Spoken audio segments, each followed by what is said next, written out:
నేను అడిగిన ప్రశ్నలు మీరు అన్నట్టు మళ్ళీ తిరిగి ఒకే ప్రశ్నను మూడిట్లలో విశదీకరించి లేకుంటే కలిపి నేను చెప్పలేదు అధ్యక్ష. నేను ఒకే రకంగా ఒక్కొక్క ప్రశ్నను విడివిడిగానే అడిగిన ప్రశ్నలో ఏదైతే ఉందో అది తిరిగి రెండో ప్రశ్నలో రాలేదు. కావాలంటే నన్ను చదవమంటే నేను చదువుతా, లేదు మీ దగ్గర ఉన్న ఇక్కడ ఉన్నటువంటి సబ్మిట్ నేను చేసినా కాబట్టి మీ దగ్గర నా ప్రశ్న మీ దగ్గర ఉంటుంది. నేను దగ్గర 80 ప్రశ్నలు ఇచ్చినాం, అందులో నుంచి ఒకటి పెట్టారు, సంతోషం, కాదని అనట్లేదు. కానీ ఇది పూర్తిగా మీకు అనుకూలంగా ఉన్నది, మీకు అవసరం ఉన్నది, మీరు చేస్తున్నటువంటి కొత్త పనిని మాత్రమే చెప్పారు. నేను కొత్తది మొదటి ప్రశ్నగా అడిగాను కానీ పాతవి ప్రతిదీ అడిగాం. టీజీఐఐసిలో ఉన్నటువంటి పార్కులు, అలాట్మెంట్ యూనిట్స్, ఇండస్ట్రియలిస్టులు, ఏది ప్రొడక్షను దాన్ని చేయని వాళ్ళు, అలాట్మెంట్ కాకుంటే అలాట్మెంట్ అయిన తర్వాత ప్రొడక్షన్ కాకుండా ఇండస్ట్రీ అలాగే ఉన్నా ఆ సిక్కైన ఆ ఇండస్ట్రీస్ వివరాలు వారిని తిరిగి మరి ప్రభుత్వం స్వాధీనం చేసుకున్నదా అనేది అడగాల్సిన అవసరం ఉన్నది కాబట్టి అవన్నీ అడిగినాం. మీరు నాకు పంపిస్తామంటే సంతోషం, కాదని అనట్లేదు. కానీ ఒక అసెంబ్లీ వేదికగా, శాసనసభ వేదికగా ప్రజలు ప్రతి ఇండస్ట్రీని ఏమేం చేస్తున్నారు, తెలంగాణలో ఎలాంటి నిర్వహణ జరుగుతున్నది, మరి దీంట్లో ఇబ్బందులు ఏమైనా ఉన్నాయా, అలాట్మెంట్ అయిన తర్వాత ఏమన్నా మళ్ళీ చేయకుండా దాన్ని తిరిగి అమ్ముకోవడం లాంటిది ఏమైనా చేస్తున్నారా, ప్రొడక్షనే లేకుండా చేస్తున్నారా, ఏదైతే శాంక్షన్ ఇచ్చానో అది కాకుండా ఇల్లీగల్ ఎంక్రోచ్మెంట్ చేస్తున్నారా అనేది కూడా పూర్తి స్థాయిలో సమాధానం రావాలి. కాబట్టి నేను ప్రశ్న అడిగినాం. కానీ మీరేమన్నారు, 3500 ఎకరాలు కొత్తవి, సంతోషం, మీరు మళ్ళీ కొత్త ప్రభుత్వం వచ్చిన తర్వాత ప్రజాపాలనలో మీరు చేస్తున్నటువంటి కార్యక్రమంలో నేను కూడా మీకు మద్దతు తెలుపుతా, కాదని అనట్లేదు. 3500 ఎకరాలు తీసుకోండి, అందులో అసైన్మెంట్ ల్యాండ్ ఎంత ఉంది, పట్టాభూమి ఎంత ఉంది, అవన్నీ మీరు మాట్లాడడం నేను కూడా అబ్జెక్షన్ చేయట్లేదు అధ్యక్ష. దానికి సంతోషమే. కొత్త న్యూ ఎంటర్‌ప్రెన్యూర్స్ వస్తారు, కొత్త వాళ్ళకి మీరు భవిష్యత్తు ఇస్తారు, సంతోషం.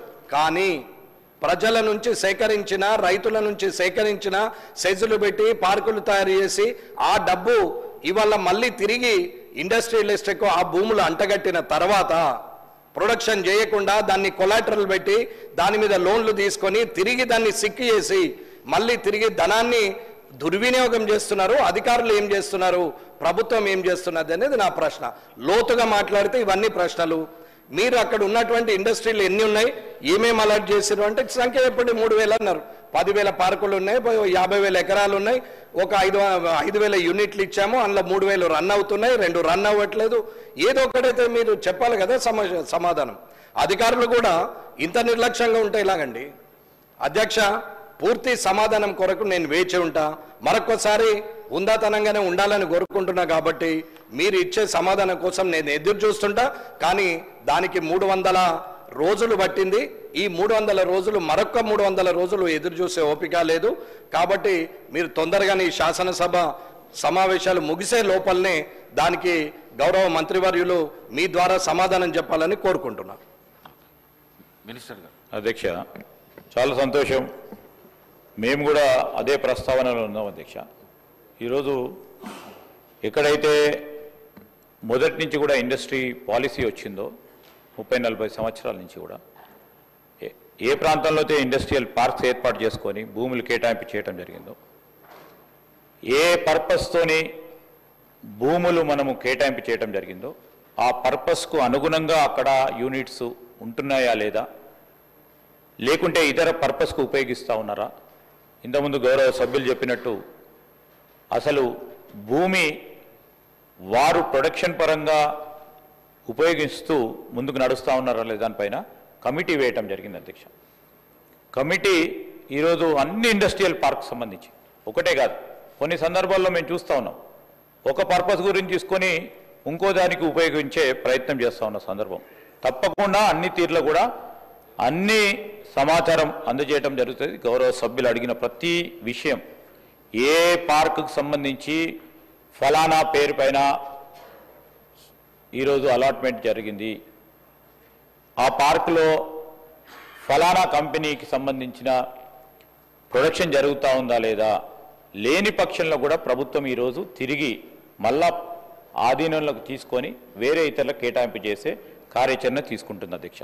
పూర్తి సమాచారం గౌరవ సభ్యులు వెంకటరమణారెడ్డి గారికి అందజేయడం జరుగుతుంది. వెంకటరామరెడ్డి గారు. క్లాజెస్ ఎక్కువ ఉండి ఉంటే ఎడిట్ చేసి ప్రశ్నను రూపొందించబడుతుంది.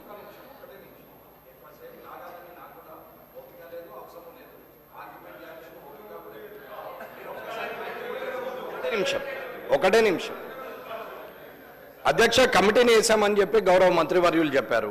కమిటీ సభ్యులు, కమిటీలో ఎవరెవరు ఉన్నారనేది ఒక్కసారి చెప్తే దాని మీద ఇంకెన్ని రోజులు ఎంక్వైరీ కమిటీ వేసి ఎన్ని రోజులు సమయం తీసుకున్నారు, ఏ సమయం లోపల ఎంక్వైరీ ముగుస్తుంది, ఆ తర్వాత సమాధానం వస్తుంది అనేది కావాలి. మళ్ళీ తిరిగి చెప్తున్నా, కమిటీ సభ్యులు ఎంతమంది ఉన్నారు, ఆ సభ్యులు ఎవరు, అది ఎన్ని రోజుల వరకు అది ముగిస్తారు అనేది. సార్ మంత్రి గారు.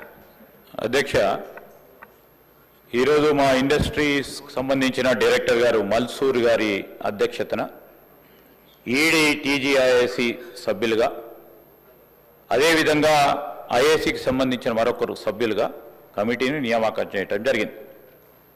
ఈ కాన్స్టిట్యూట్ చేయటం అక్టోబర్ మాసంలో చేయటం జరిగింది.